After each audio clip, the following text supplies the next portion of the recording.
AVS Media Demo. Papa Hotel Lima Echo November radio check. Papa Echo November, good afternoon, read you 5. Good afternoon, read you 5 as well, Papa Echo November.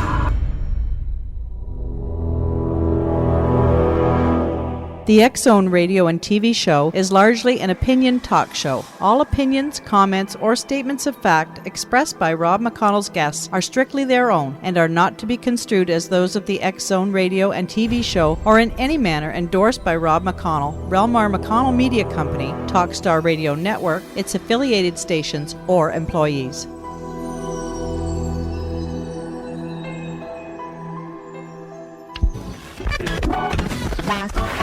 All Hit Radio.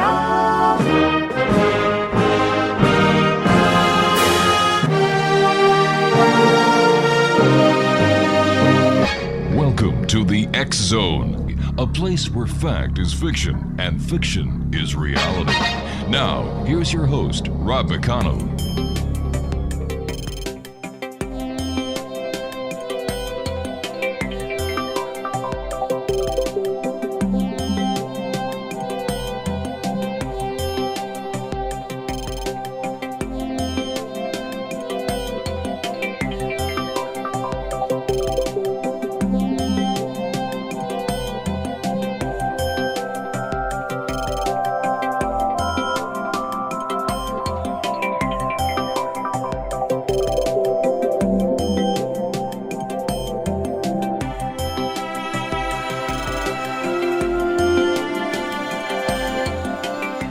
And welcome back, everyone. This is the X-Zone. My name is Rob McConnell, coming to you around the world from our studios in Hamilton, Ontario, Canada. Worldwide toll-free, 1-800-610-7035.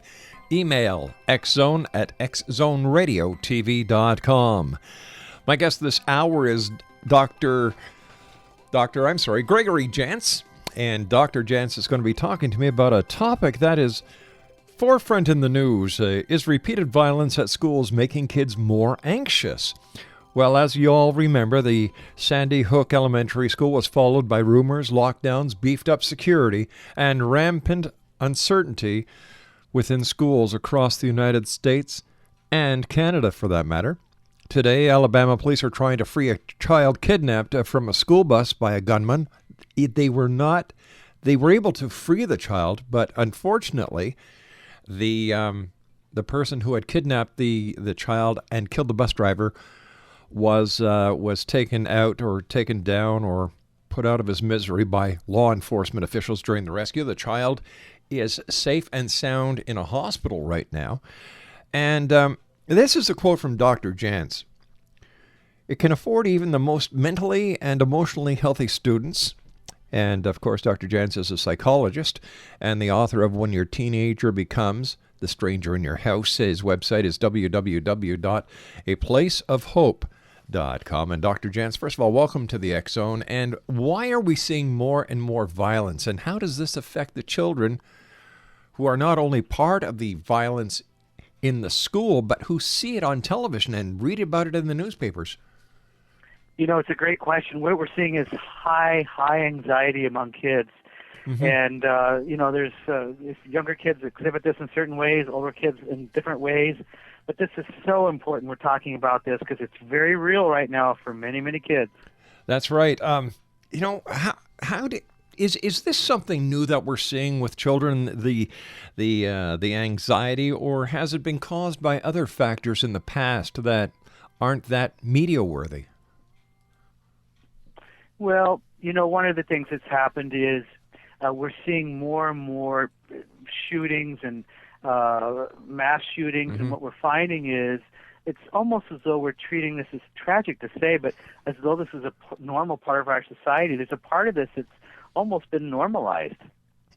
Well, I'm telling you, as a former police officer myself, I find that alarming. Mind you, I see what's going on in the world today, and from when I was a policeman 20 years ago to the way things are going today, it's two different worlds.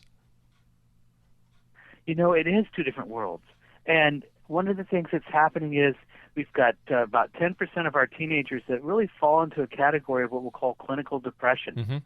And we know that there's a lot of reasons for this, but this is also creating a very desperate group of teenagers, and we're going to see some things happen as we are, and we'll talk more about that. But this depression and addiction among our teens continues to grow. Dr. Jantz, please stand by. You and I have to take a 2-minute commercial break. X-Zone Nation, the question we're asking our guest this hour, Dr. Gregory Jantz, is the repeated violence at schools making kids more anxious? Question today, we're watching the television, the CNN breaking news of the events where this child of 5 years old was kidnapped off a bus. The bus driver tried to save the child. The bus driver was killed, buried. It took all this time for authorities to make a move. The FBI hostage team decided that the escalation had reached a level where the child's life was in danger, more than it was already, and the FBI took the appropriate action. 1-800-610-7035, worldwide toll-free. My name is Rob McConnell. Dr. Gregory Jantz is our special guest, and his website is aplaceofhope.com. Don't go away.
Welcome back, everyone. Dr. Gregory Jantz is my special guest. He has more than 25 years' experience in mental health counseling and is the founder of the Center for Counseling and Health Resources near Seattle, Washington.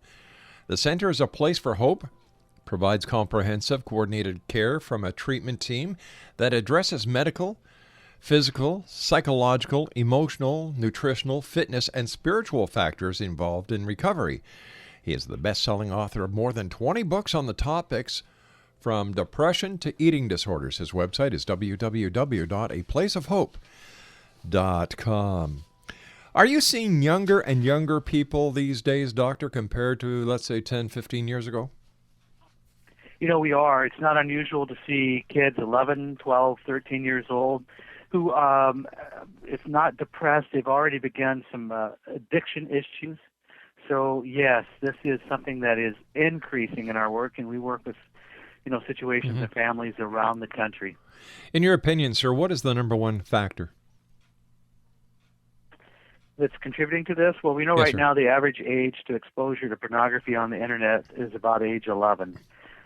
We know that kids are, which is frightening to even say that, we know that kids are the over-sexualization of our culture, and the girls who are really the pressures and the growing up, the 2/3 of sixth-grade girls have already been on some form of a restrictive diet. So when we look at all that, we really see that, there's some issues that are serious that are starting early on. So are you saying it's the sexuality, the sexual aspect of society that is causing these problems? No, I think it's just one. If we look at all the different stress points that we have a generation of kids who live in an entitlement. There's this entitlement going on, and with entitlements brought a generation of kids who, like I say, 10% who really identify with being depressed. We also see that with the depression comes this entitlement and despair and hopelessness. There's a real apathy about their futures. What happened to change all this? When I was a kid, and I'm sure when you were a kid, we all had goals. Yeah. We all wanted to get out there and prove ourselves to the world, be a contributing member of society, and what's dumbing the kids down? Is it the internet? Is it the high technology that they have?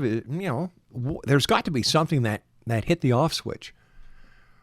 Well, one of the things that's happening is, we have the technology and we have the kids who are really overstimulating their brains. They're 8, 10, 11, 12 years old, and there's not good boundaries around maybe it's game or screen time, and there's this overstimulation. And we know overstimulated brain ultimately over time is going to create a depressed brain. And a depressed brain, really paves the way for both craving for addiction.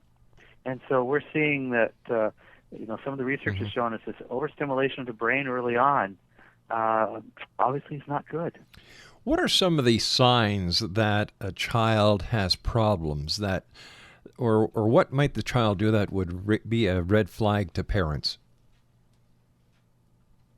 Well, one of the things that obviously is a red flag is a kid that's isolated. We're looking at a kid who's maybe disconnected from not only their family but from their peers. And as the more isolated they become, the more unpredictable they become. We look for a kid that maybe's had some recent academic failure. Maybe there's a kid that feels, that they're being bullied and bully behavior.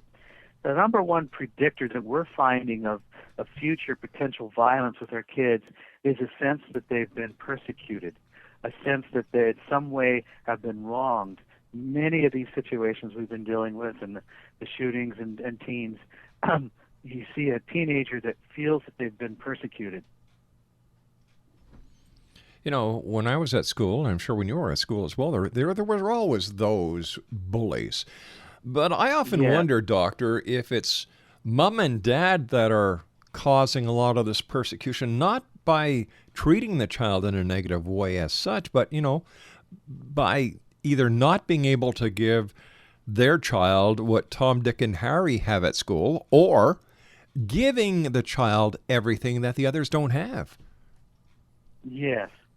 And that's where this entitlement comes in. We live in a one-click society, and kids develop what I call low impulse control. They're just impulsive, and there's not been good containment around all the stimulation in their lives. So you're right on when you say that. Let's say a student seems fine and doesn't mention any concerns or doesn't show any concerns. Should mom and dad discuss incidents with him anyway, him or her anyway?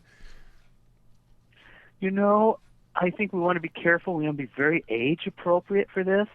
For example, I have a 10-year-old boy and I have a 13-year-old boy, and one of the things that I did was when the Sandy Hook shootings came along, I simply just asked them what they talked about in school. Is there anything in the news?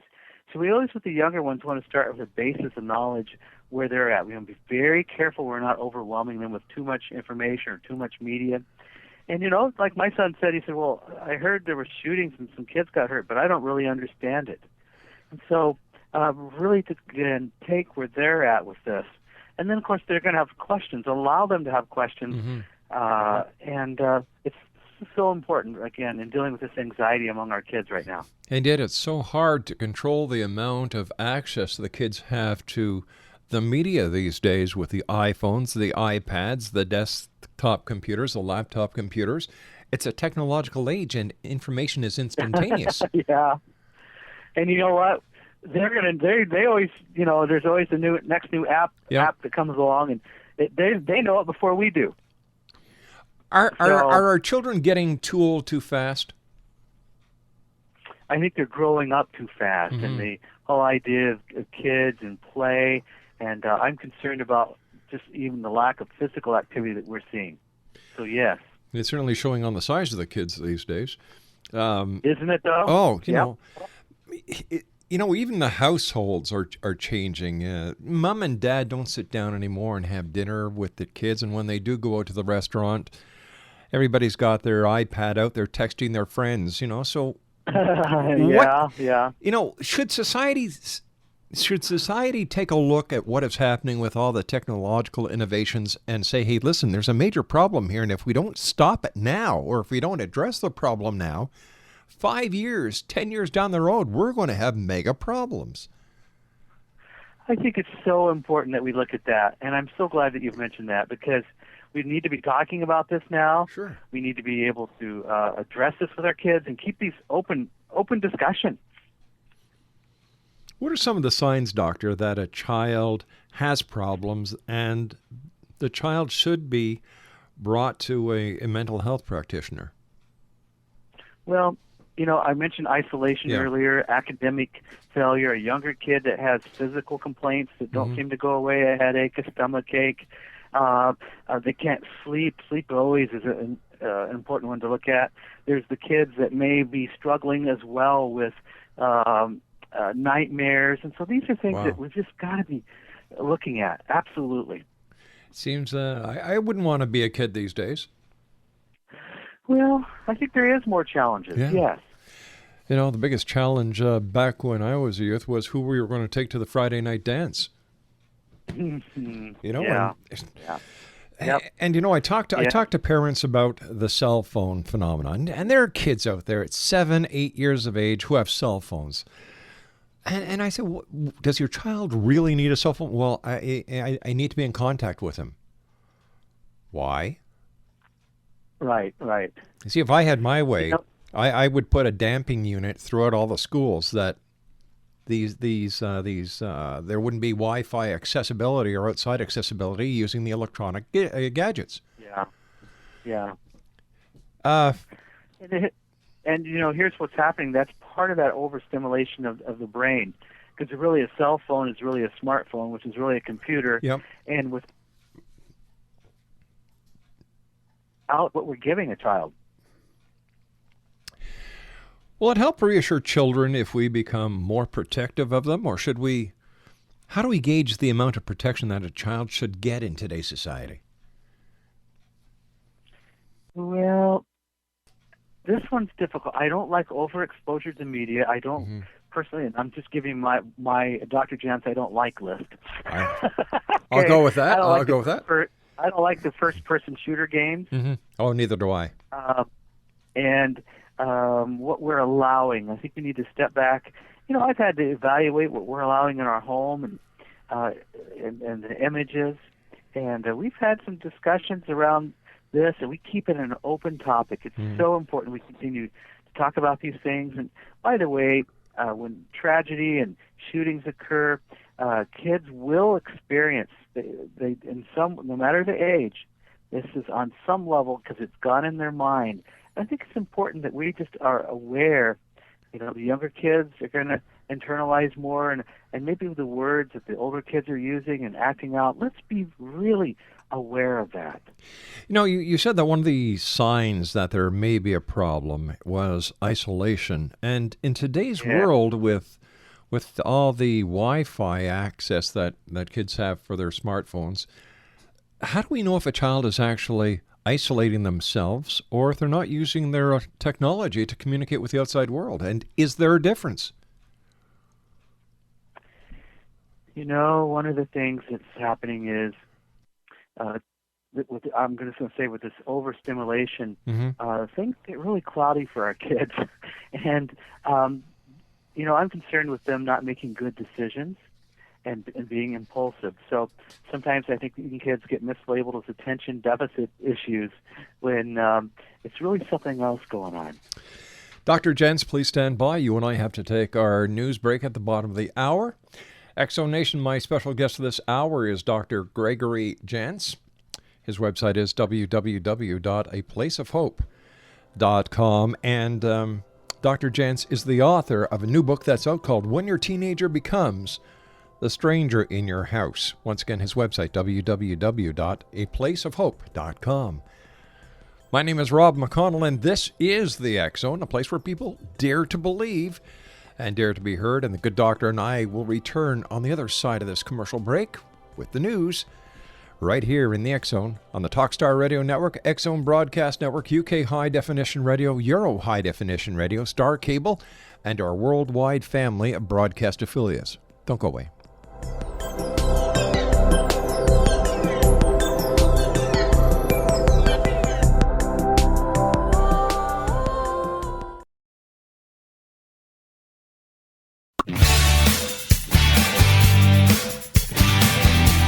You're listening to the X Zone Radio Show, live and around the world on the Talkstar Radio Network. X X-Zone Broadcast Network, UK High Definition Radio, Euro High Definition Radio. and Star Cable. Our toll-free telephone number worldwide is 1-800-610-7035. Our email address, xzone@xzoneradiotv.com. On MSN Messenger, xzoneradiotv@hotmail.com, And our website. www.xzoneradiotv.com. It's all been done.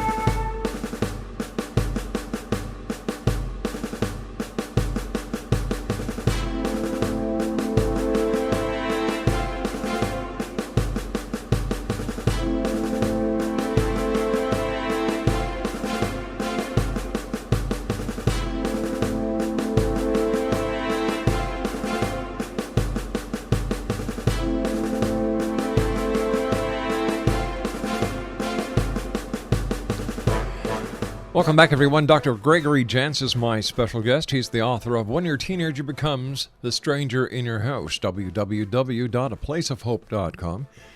And, you know, something that I'd like to ask you, sir, is when did all the Ritalin start getting into the hands and systems of children? And, you know, once again, going back in time, I don't remember kids taking Ritalin and all these other drugs? You know, it's a concern. I think right now one of the things that we're seeing as we work with these situations is too often we're probably quick to give a pill in hopes that that's going to solve everything. Some of the research is showing us that you know, the developing brain is a growing brain, and it's growing up to about age 25. Too much stimulation, too much altering of the brain chemistry. For some, simply the research is just saying this is not a good idea to do. Now, I do find there are times where, in our situations that we've seen, that a medication can be appropriate. I don't want us to do that as the very first and the only thing. What should be the first steps then? One of the first steps, we need to look at the whole person. We need to look at what's going on in the kid's life. I even look at diet and nutrition. My goodness, the average teenage diet alone, you know, just looking at the sugar, and now so much caffeine and energy drinks. So I'm going to look at everything going on and look for all the missing pieces to the puzzle. Is it possible that we need to re-educate parents on how to be parents, that they're not clicking into everything they should be because they themselves are knee-deep in technology? Well, I think we need to look at, that's a great question. We sure do need to look at what we're modeling, don't we? Sure do. And what, you know, if we want our kid off the texting and we're walking around the house with our smart device, you know, running into the walls because we're texting, we need to look at what it is we're modeling. Absolutely. So what do we do? Do you know, like here in our home, when you come in, if you've got a cell phone or a smartphone, you leave it at the door. You're here to see us, you come and see us. Pick your cell phone up on the way out. Sure. One of the things that we do, our kids, they have to be on the charger in the kitchen area at 8 o'clock each night, or you don't have it the next day, and we don't allow texting on the way to school. One of the things that we talk about is the kids that you've texted with at school are the kids you're going to talk to in person. So. I often wonder what the kids of tomorrow are going to be like. God forbid if there was a power failure and there was no more wireless service. There you go. You know. Yeah, for sure. Yeah, we need to be able to have what we call real relationships. And we don't have that anymore. By that, yes, real relationships.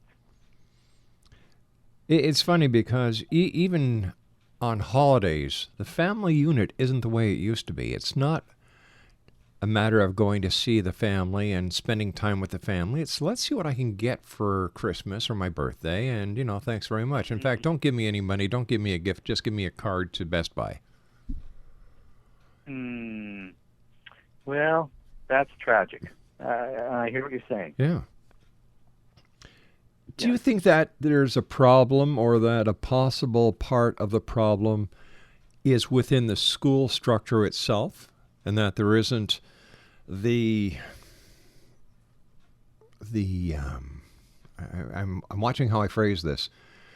There isn't the attention to the social skills as much as there should be. In fact, I had a lady on the show a couple of weeks ago who wrote a book about etiquette when using your smartphone.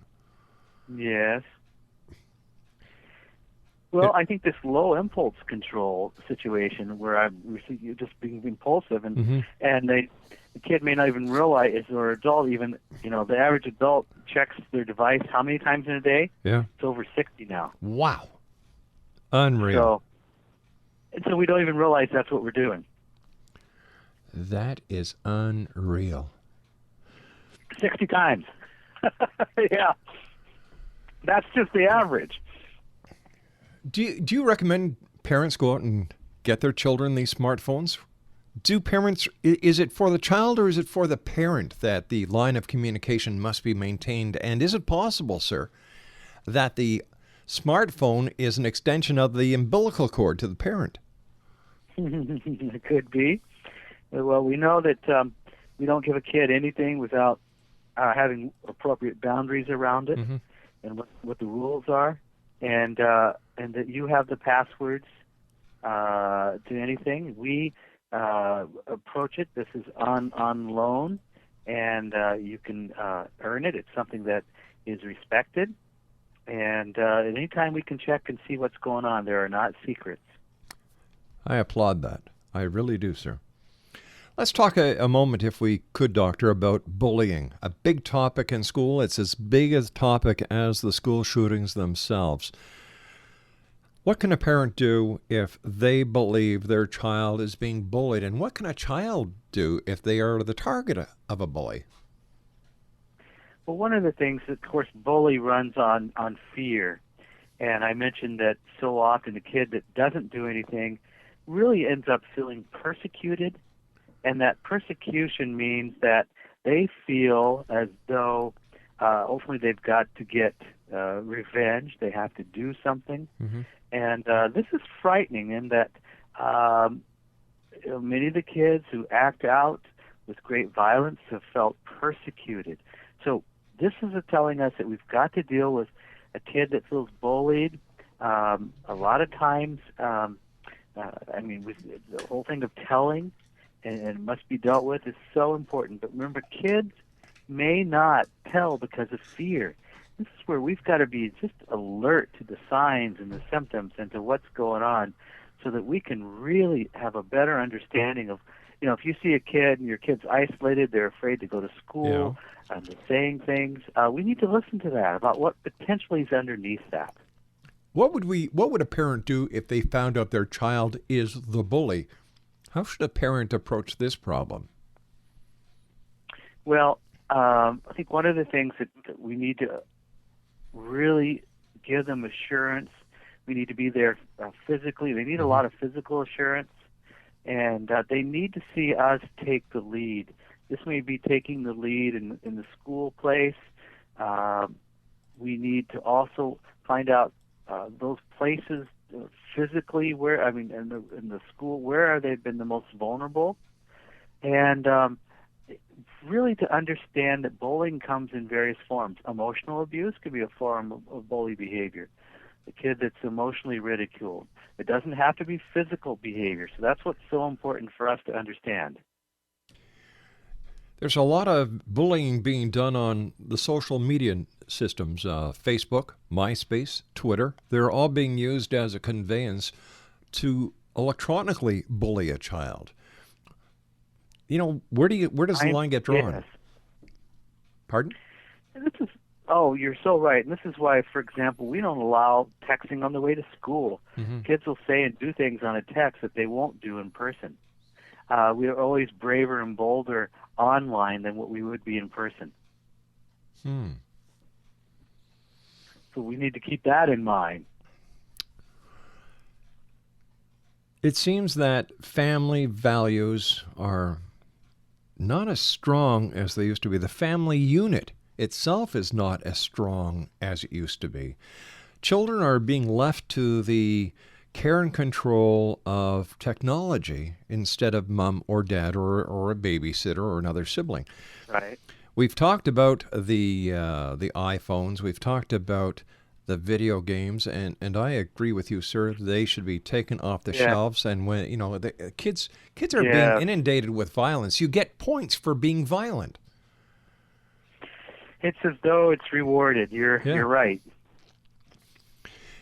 Mom, how about the family where mom and dad just can't do it anymore? They split, or the family where in order to make ends meet for the betterment of the family, you've got mom and dad working 2 jobs each.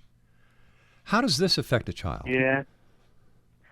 Well, I think there's a fragmentation that occurs. There's also there's the needs for safety and security, and for the kid, a lot of times this is taking away from that sense of security. They're not feeling secure. They're feeling divided. So there's times we've got to spend the physical time with the kids, being present with them. An anxious kid, to sit with them, to physically be with them, to invest some extra time, I'll just tell you, goes great. A lot of mileage out of just that physical presence of the parent. Yeah. With all our children, I would tuck them in at night, give them a kiss, let them know they're loved, always be around for them. Yes, absolutely. It's so important to have that one-on-one contact, to sit down at a supper table with the entire family and say, so how did your day go today? What's new at school? Wow, Dad really wants to know about this. And I think we've gotten away from that. Like fast food, drive-thrus, drive-through banks, drive-through coffee shops, drive-through funeral parlors. We're a drive-through society. We need to stop and smell the roses. Yes, thank you. You talk to people like this and they look at you as if you have 3 heads. Like, come on. What are we teaching our children? And we're in a society that the children watch us. The children take notes. And this is how they are going to lead their children. And I think that we've got to do something about this. And I think that with what we're seeing, the violence in schools, the violence on television, the violence in video games, we are teaching kids to be violent. Or am I wrong? It's being imprinted on them as though this is something that's normal or okay, yes. When kids look up to their sports heroes, well, with all the problems with drug enhancement these days, what are they looking at? Well, geez, this guy could take it. Look where it got him, And then, in the case of Lance Armstrong, he denies everything for so long, and then he decides to come clean and say, You know what, I did take drugs. But what was his motive for coming clean? Exactly. There could be a lot of opinions on that, right? Exactly. And if you want to come clean, why go on the Oprah show? Why not do it at a press conference with everybody? Well, because the press conference won't pay you like Oprah pays you. They're, cause and effect. How do we change this? Like you were saying that we control what the children see in the media, but how do we control that when they're out of our reach? That's right. And you know what? We're not. And so we're going to teach them to be good stewards of what goes in their minds. And we're going to be in a culture where there's constant bombardment coming at them. And, this is why we have a thing we call technology detox. We take a one-day break from it all. So, what are we putting in our minds? How do people react to that one day of technology detox? Yes. Well, if the most recent survey we have here is about 64% of Americans, if they can't get online within an hour, they feel disconnection anxiety. Oh, my gosh. And I would just say that is really saying that this is a problem, and I don't want to live with anxiety, so I'm going to actually work on it, being free from that in a day so that's not controlling me. That's you. But That's all of us. Yes, you got it. Yeah, exactly. Like I look forward to the internet being down so I can get away from the computer for a while. Yep. Oh, we had a major power failure up here in Ontario 6-7 years ago that the entire grid was down, and we had no power for 4 days. I loved it. Oh, I loved it. You know, you were able to talk. There was no TV. You could read something called a book. Do you remember that? Paper had printing on it. You could read a book. There you go. Board games. Laughing. And I was sad to see the power come back on. Yes. But that's me. Doctor, stand by. You and I have to take our final break. Great having you with us, and congratulations on a great book and all the wonderful work that you do. Thank you. Exonation, Dr. Gregory Jantz is our guest. The website is very simple, and it's one that you should go to, www.aplaceofhope.com. That's www.aplaceofhope.com. 1-800-610-7035, worldwide toll-free. Email at xzoneradiotv.com.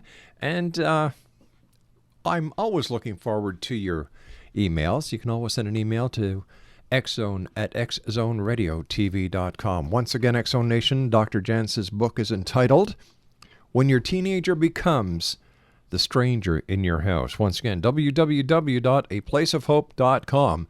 And Dr. Jantz and I will be back on the other side of this commercial break. Don't go away.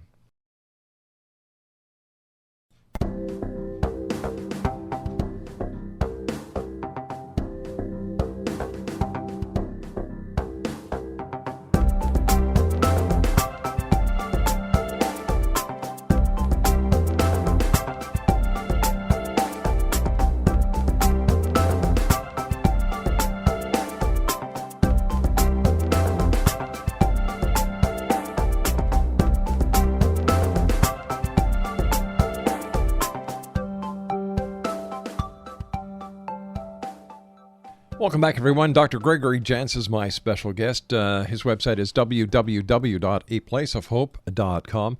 And we've been talking to Dr. Jantz about his new book entitled When Your Teenager Becomes the Stranger in Your House. Once again, his website is www.aplaceofhope.com. First of all, Dr. Jantz, it's been a great pleasure talking to you and having you on the show. I admire what you are doing. And, you know, all I can do is say hats off to you, sir. Congratulations on a job super done. Well, you know, this is such an important topic, and all of us know somebody with kids and concern, and we just want to navigate this successfully. I've had a saying that I've used for many years. The children of today are the leaders of tomorrow. And it's up to us. It's up to us to mentor them in positive ways so that they can continue to make a positive change in this world of ours. And, you know, whether it's a child in Africa, in Libya, in Iran, in Italy, in Canada, the United States, or anywhere else in the world, these are the people that will take our world to the next step. And it's so important that we give them the right message, give them the right tools, give them the right imprinting, so to speak, in order to get us to be the best that we all can be. What would you like the people who read your book to come away with, sir? That there's hope. You may be concerned about a teenager, wondering if this is normal, or are they far off to the edge, what's going on. Mm-hmm. There's hope. And I say this is our 28th year of working with situations, and I want you to know I have a free, as a community service, online depression survey that you can go right on that website, aplaceofhope.com. Take that survey. It's going to give you a lot of good information as a place to start. But take some action today. There is hope. One final question for you, Doctor. With all the controversy about having armed police officers or armed security personnel in the schools because of Sandy Hook Elementary and other schools, how will this affect a child? Do you see any pro or con to having an armed person within the school? Generally speaking, what happens is it creates a greater sense of anxiety. Really? because it says to the child, there's something wrong here or something could happen here. There's tentative danger. There's a potential danger, yes. Wow. Doctor, once again, it's been great having you with us. Let our listeners know where they can get a copy of your book. I'm sure many people would say, all right, Rob, let him tell us where we can buy his book. Well, you can go to aplaceofhope.com. It's probably the fastest and easiest way. And don't forget to take the online survey as well. And take the survey. Dr. Gregory Jantz, thank you very much for joining us, sir. A great pleasure, and continue the great work. Thank you. Bye-bye, sir. Exonation, Dr. Gregory Jantz has been my guest this hour. His new book, When Your Teenager Becomes the Stranger in Your House, it's available on his website at www.aplaceofhope.com. That's www.aplaceofhope.com. I'll be back on the other side of this commercial break with the news at 6.5 minutes past the hour as the X-Zone Radio TV show continues from our studios in Hamilton, Ontario, Canada.